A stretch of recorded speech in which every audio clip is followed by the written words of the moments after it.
We now officially live in a world in which Donald Trump will be selected as President of the United States of America. Now, you can be sad and distraught and angry, and I am all of those things, and I am scared for my loved ones, and I am scared to protest outdoors. But the fact is that there comes points in people's lives, especially working class people, people who are not comfortable, or people who are not necessarily free. There comes a point in people's lives where they can either stay oppressed and accept the reality of capitalism and impending reality of fascism, and some already overlapping realities that fascism is now alive and well, regardless of whether Donald Trump would have won. You can either accept that reality, or you can try to actively combat it. This is an opportunity to make the anti-fascist movement as strong as it ever could be, united in our hatred of this human being to be President of the United States. I don't know what it means to not accept Donald Trump as the President of the United States, but I do understand because he is the President of the United States. He will be the President of the United States. But I understand the concept of invalidating the legitimacy of the United States government. Revolutions have happened all the time. We were members of the British royal colonies, and then we weren't. We declared independence from the British monarchy. We did. And that means that there are opportunities to do it again. We have the chance to rule ourselves, to govern ourselves, to make a society that is actually democratic, in which we can ignore unjustified power as it stands. We just need enough people to mobilize. As I said in my last video, consensus is what makes things acceptable in society. As we speak, California citizens are working on a secessionist movement to put it on the ballot in 2019, which would make California an independent nation. I say that if California becomes an independent nation, so goes the way to the U.S. economy. And what are they going to do? If there is a direct opposition to American government, if there is formations of alternative governments or alternative economies, America would have to start trying to fight that, wouldn't they? They couldn't just focus on themselves. People would need to pay attention to what a vanguard is doing.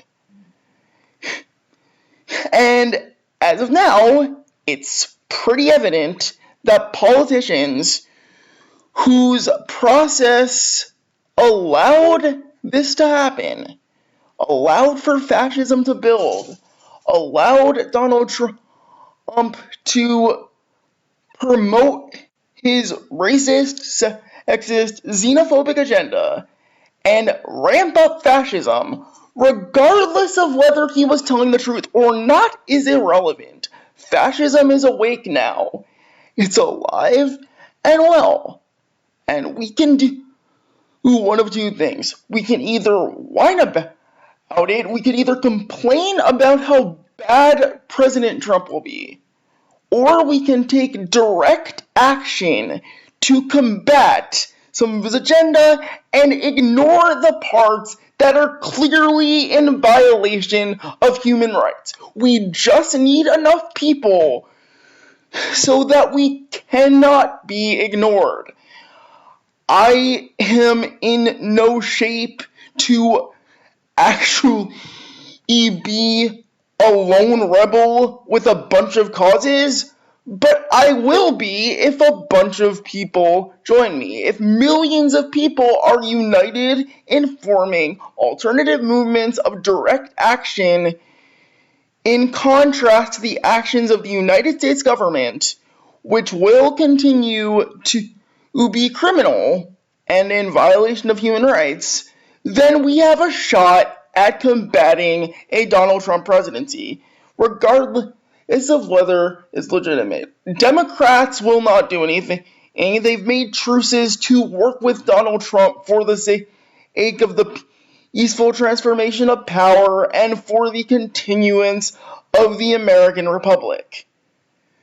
I do not approve of the continuation of the American Republic. Republics are horrible systems.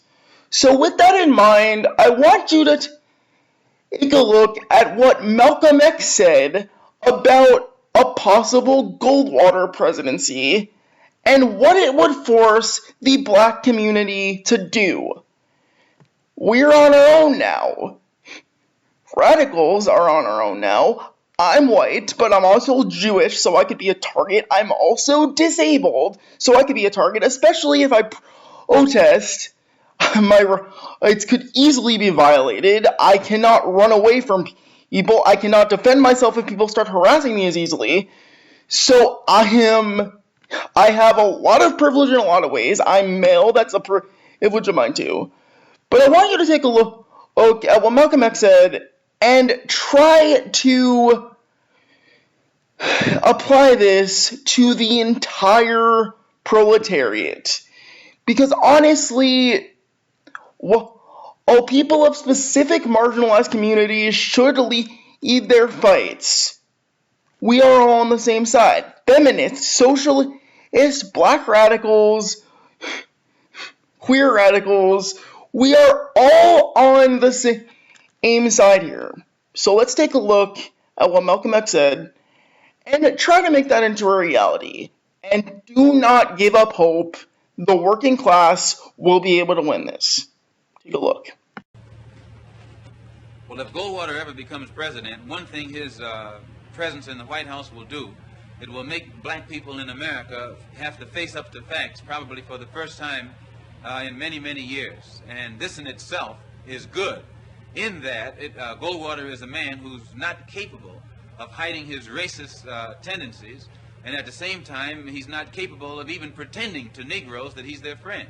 So this will have a tendency to make the Negro, probably for the first time, do something to stand on his own feet and solve his own problem, instead of putting himself in a position to be misled, misused, exploited by the whites who pose as liberals only for the purpose of getting the support of the Negro. So in one sense, Goldwater's coming in will awaken the Negro, and it will probably awaken the entire world, more so than the world has been awakened since Hitler. Anyone who identifies as left-wing, are you awake? Any conservative who opposed Donald Trump, are you awake? Any working class black person, are you awake? Any black woman, are you awake? Any Muslims, are you awake? Do you know who was capable of pretending to the black community that the working class black community, that he could be used as a friend? President Barack Obama was capable of that.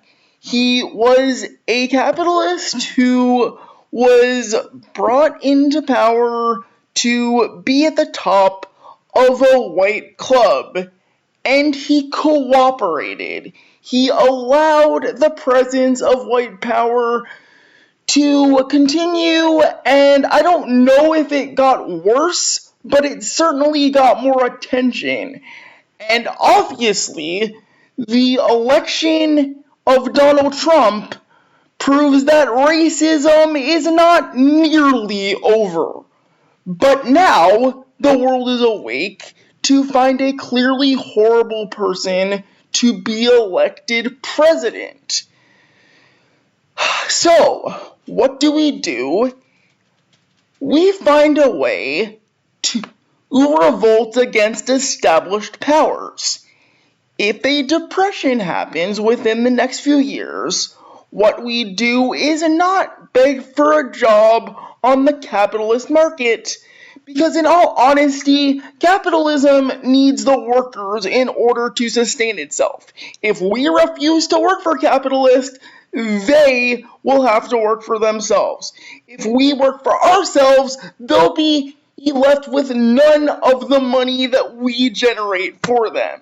So, if you're in the news media, I would suggest that you start organizing a strike. If you're in any unionized labor force, I would suggest that you start organizing a strike. If you are an employee who is not being paid enough, I would suggest that you start organizing a strike. If there is a national union that starts to be formed, and striking starts to become common, what people might quickly realize is that they might not have to rely on politicians or capitalist bosses in order to live their own lives. They make the means of production. They produce the means of production, and they produce materials using the means of production. All they would need to do to have full control over the means of production is ignore the demands of people who exploit them to control the means of production. If we want to invalidate capitalism as a legitimate apparatus and the outdated Constitution of the United States as a legitimate apparatus, we have to start making alternative mechanisms of power and building them. Private property is a fiction that we allow ourselves to believe in. If we use things and produce things using those things, we should have full control over the things that these other things make using our labor. If I write something and produce it and create it, executives should not have control over what I say and I make it. And they should not have control over the surplus value that I made possible for them. So, what do we do? Do we accept the reality of fascism being present in America, or do we combat it? Do we accept the reality of capitalism being present in America and the impending collapse of the Dow and the world reserve currency, because income disparity is as highest as it was before the Great Depression? Do we accept that, or do we ignore it and build other avenues of power? I'll close on a quote paraphrasing Eugene Debs. The capitalist doesn't employ you. You employ him to take from your labor, and you faithfully execute that task. He takes from your labor, you allow him to. Same thing with the American government and a 240-year-old constitution. We allow ourselves to be governed with private property as a given. All we would need to do is mobilize and try something different. As Donald Trump said, what do we have to lose? Under him, a lot. Under ourselves, that's up to us. I'm Jeremy Einbinder for Democratize the Media. Don't give up hope. It's our turn. Solidarity.